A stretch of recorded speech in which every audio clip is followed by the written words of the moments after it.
Welcome to Ask Lift Logic, the video series where we're answering your questions. I'm Todd Smith and I'll be your host. Throughout this video series, we're going to cover things that we're experts in.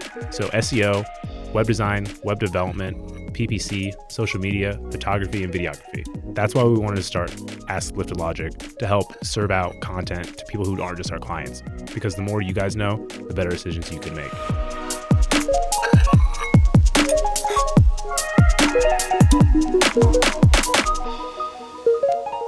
So we talked about what keywords are, and we talked about negatizing them. How do you actually find the right ones?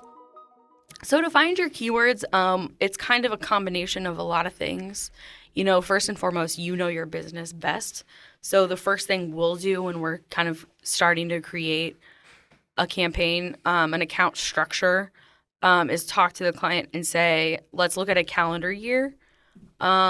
Is what you sell is it seasonal, or is it your product services, are they seasonal, or is it more like an all year round need?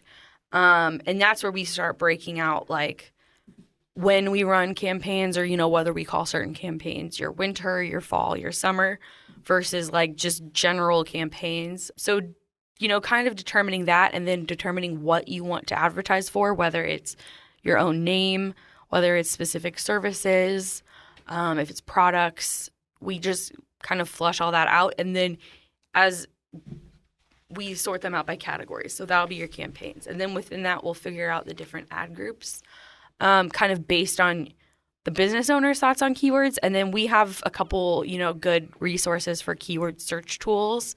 And some of those are organic ones, like Moz. Mm-hmm. I use a browser extension called Keywords Everywhere. It's pretty cheap. You pay $10 for 1 million search queries. They actually do a nice thing where they pull from Google Ads' keyword research planner, which is another good thing to use.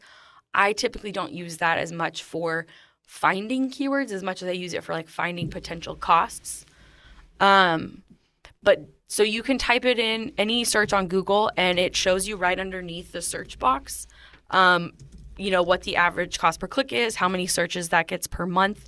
And it also shows you at the side some similar keywords people search. And I like that a lot for just kind of figuring out what people are even searching, and getting an idea of, trends and forecasting. Because, your largest search volume is not always necessarily what you want to go for. Mm-hmm. Especially on Google Ads, when you're doing search ads, it's kind of you want to be pretty narrow, because you know that if someone searches that, you are the most relevant. So, mm-hmm. It could be a longer key phrase, but when people search that, you're number one. And if they're not searching it, you're not paying for anything. So no harm, no foul.